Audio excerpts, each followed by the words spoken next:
নমস্কাৰ সকলোকে। আজি মই বনাম ঔটেঙাৰ সৈতে মাছৰ জোল। গতিকে আপোনালোকে ভিডিঅ'টো শেষলৈকে চাই থাকিব। এতিয়া মই ঔটেঙাটো কাটি লওঁ। 3টা আলু লৈছোঁ মই, আৰু পিঁয়াজ এটা। বেছি মছলা একো নিদিওঁ যিহেতু টেঙাৰ আঞ্জা।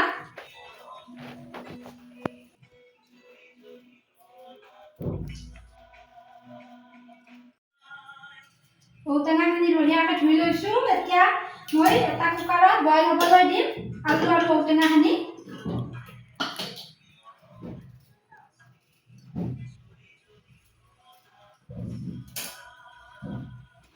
অলপমান নিমখ দি দিম ইয়াত।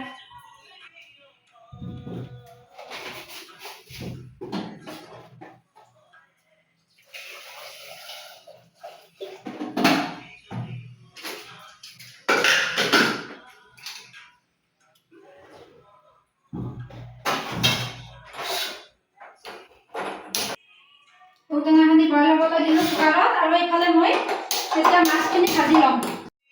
এতিয়া মই কেৰাহীটো পাতি দিছোঁ আৰু তেল দি দিছোঁ। প্ৰথমতে মাছখিনি মই ভাজি লওঁ।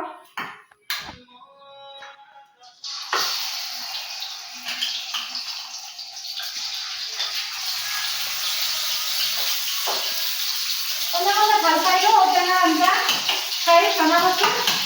গৰমত কিন্তু খাই খুবেই ভাল লাগে। মই কিন্তু খুব ভাল পাওঁ।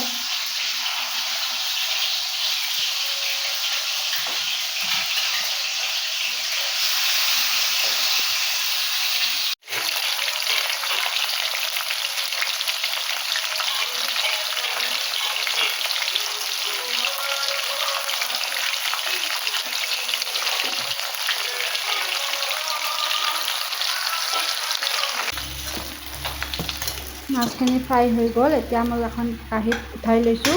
সেই কেৰাহীখনতে মই এতিয়া আঞ্জাখন বনাম। 2টা শুকান জলকীয়া দিছোঁ, অলপমান গোটা জিৰা দিছোঁ, কেইটামান সৰিয়হ দিছোঁ, আৰু পিঁয়াজটো যে কাটি লৈছিলোঁ সেই পিঁয়াজটো দিছোঁ। দি এইখিনি মই অলপ সময় ভাজি থাকিম, আৰু হালধি গুড়ি অকণমান দি দিছোঁ।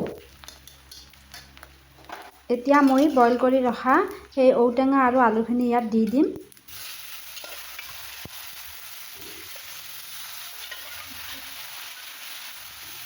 ঔটেঙাখিনি আপোনালোকে খচিও ল'ব পাৰে হাতেৰে। মই কিন্তু গোটা গোটাকৈ থাকিলে ভাল পাওঁ, সেইকাৰণে এনেদৰে বনাইছোঁ। অকণমান সময় ভাজি মই সেই বইল কৰা পানীখিনিয়ে ইয়াত দি দিম। অলপ সময় উতলিবলৈ দিম। অলপ উতল অহাৰ পিছত মই ইয়াত ভাজি ৰখা মাছখিনি দি দিম। এতিয়া মই ভাজি ৰখা মাছখিনি ইয়াত দি দিছোঁ, আৰু অলপ সময় আঞ্জাখন উতলিবলৈ দিম। মাছখিনি দিয়াৰ পিছত প্ৰায় 5 মিনিটমান সময় উতলিবলৈ দিছোঁ। এতিয়া আঞ্জাখন ৰেডি হৈ গ'ল। আপোনালোকে ভিডিঅ'টো চাই কেনেকুৱা পালে প্লিজ জনাবলৈ নাপাহৰিব। ভাল লাগিলে লাইক, শ্বেয়াৰ আৰু মোৰ চেনেলটো প্লিজ ছাবস্ক্ৰাইব কৰি দিব। পুনৰ এটা নতুন ভিডিঅ'ৰ সৈতে আপোনালোকৰ মাজলৈ আহিম। আজিলৈ ধন্যবাদ।